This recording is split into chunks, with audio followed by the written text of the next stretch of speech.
Hey guys, this is Toria, Family First. Been here for about 4 years and pretty consistently a 20K producer. I'm somewhere between part-time and full-time. But today we're going to talk about scheduling and preparing for appointments and what to have in your bag. So first of all, make sure you've got lots of business cards and lots of pens. I like to have regular business cards and then magnets as well that I give to my clients to put in the fridge. It's also a great idea when they give you the beneficiaries to make sure that you give them cards for each beneficiary, which hopefully will lead to referrals. But you want to encourage them that their family members are going to have access to a real person, not just an 800 line, and whenever there is a claim. So you want them to feel like you are part of the family and accessible. Post-it notes I like to have. Sometimes I'll leave notes. Sometimes I'll use them for notes for myself. And then I use them for door knocks as well. What I've started doing recently is I have 2 separate accordion files, different colors. One is for applications for every company. And the second one is for brochures and marketing materials as well. So you don't want to count on e-apps and technology because there's going to be times you get out in the field, you're not going to have a connection, and you're going to need to do it the old-fashioned way with a pen and paper applications. Also, make sure you have agent guides for every company. They are available online through the carriers. It's just a lot easier to be able to pull that right out, and again, especially if you're in a situation where you don't have an internet connection. Of course, have lots of inventory sheets. I like to keep a portfolio. I use the one that we got from Global Atlantic, and I'll usually keep the portfolio full of just a couple of basic, pieces, marketing pieces, but mostly with lots of inventory sheets, pad of paper, and it's a great place just to pop your lead in there too when you're walking up to the door. So also, even though you may be new and not ready to start writing annuities, be prepared. Get familiar with all the applications, e-apps and paper apps for all companies, including Athene. And then you want to have these requests for transfer forms. I keep a set of those in my application file because when you do write an annuity, it's always good to get a wet signature because most companies don't accept e-signatures. So keep that in mind. Always have a couple of pieces that you can share regarding retirement. So either a trifold through Family First, or ask your upline what their favorite Athene brochure may be. So it's a good opening conversation. We want people to know that we are in the business of not just life insurance, mortgage protection, and final expense planning, but also for retirement planning. Whenever I start an appointment, I always emphasize those areas for which we are expert. I also keep 2 folders. I like everything color-coded, so I have a purple folder which I put all my appointments in, and a green folder which I use to put any paper applications I have to sign and submit, or just when I'm done seeing a lead, I'll put it in there as a follow-up. One thing that I do is I like to have send out cards. I use the send out card system. So at the end of the day or on the weekend, I'll sit down and I'll take my stack of new clients that I've met that week, and I will send them out a card which I've already designed for a new client. So that is in the green folder. It's submit and follow up. Also, of course, you want to have a laptop or a tablet and make sure that you have all of the every software piece available from all the companies. Have the quoting apps on your phone and make sure that you're familiar with how they all work. Run an application for yourself with every carrier so you get familiar with how those work. Always have extra chargers. Have an extra charger for your phone, your laptop, your tablet, whatever you're using. So the other thing I like to keep in my car now is a box of manila folders.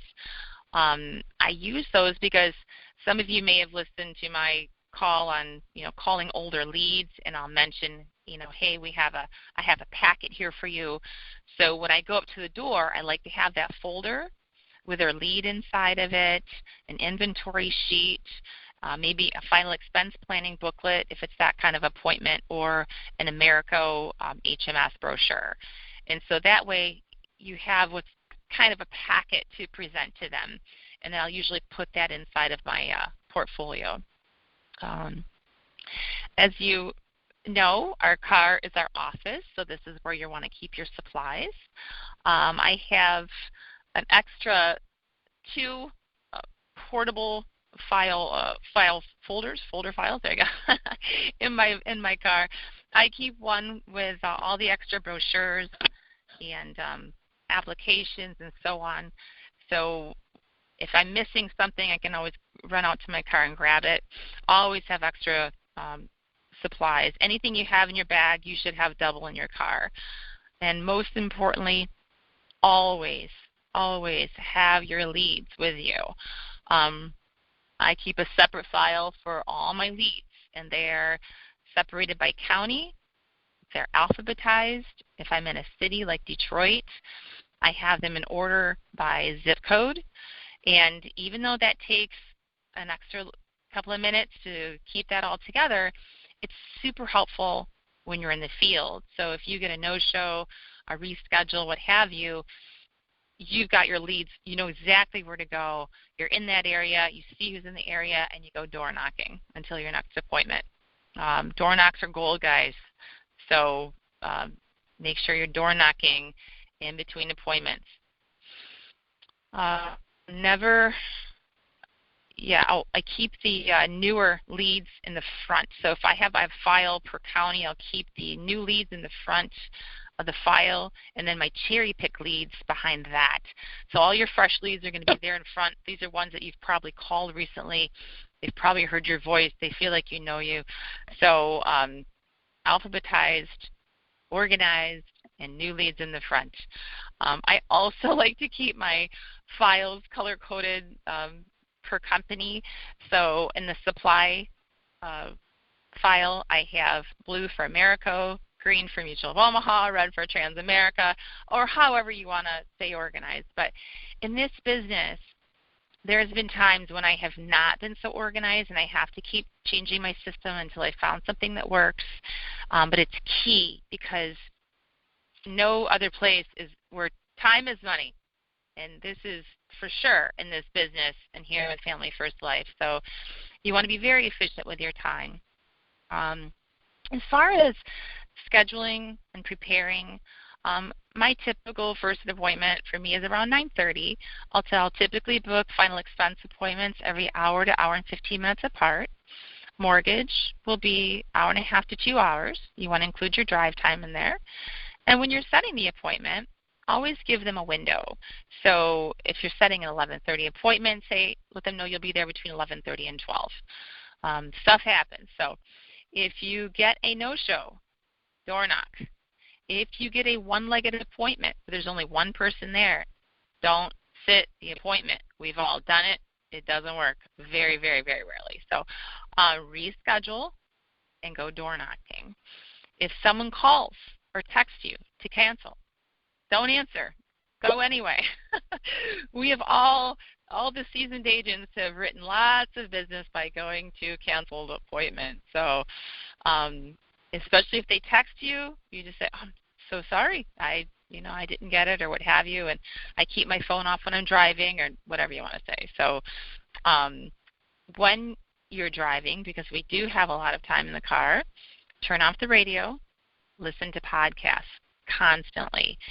I still pick up nuggets from every single call, and you're going to be learning something. It could be something that will help you in the next appointment, and it's super great for mindset. At the end of the day, you want to reorganize. Print applications you may be short on, pack your bag the night before, GPS your first appointment the night before, so that way you know how long it takes to get there. You want to arrive early for the first appointment, and then set your pace for the day. Another thing, because I'm kind of a coach at heart, so I would encourage you to write down your goals. Write down 2 to 3 of your goals. It could be personal, financial, whatever your why is, okay? And post that. Keep it in front of you. Use a Post-it note again or put it on your phone, just something that you're going to see throughout the day that keeps you focused. You want to have a really good reason why you're doing what you're doing. The best why is the one that makes you cry. So you want to use this as motivation to overcome obstacles and just fuel your day with purpose. It can be tough out there, guys. So, a lot of us got into this because we know it's a great company. It's the income potential. It's fabulous. But, it can be stressful. So there's going to be chargebacks. You're going to have cancellations, no-shows. You're going to have days when you work a full day and you don't make a sale. But what you want to keep in mind is the numbers always work, guys. So the number one thing that you want to have in your bag to prepare for appointments is a positive mindset. And know that you are in the right place at the right time. You are making a significant difference in the lives of families, and you're in an opportunity that's going to help you make a significant difference for your family as well. And we're really super blessed to have this. So keep an attitude of gratitude. Stay positive. If you're having a hard time, call your upline, call a fellow agent, reach out for help and support, because we've all been there. And you just got to remember, it's just a numbers game. So when the chargebacks come, obviously you want to try to save them, but say, hey, that's just part of the numbers. So when the no-shows come, it's part of the numbers. But on the other side of that is when the better and better you get, the better your return on investment, and it's just exponentially greater from there. So keep your mindset positive, keep your why in front of you, and reach out for help when you need it. So hopefully this helps. Feel free to contact me directly through through Facebook or what have you, and don't forget to tune into This Week with Golden State. Thanks. Have a blessed day.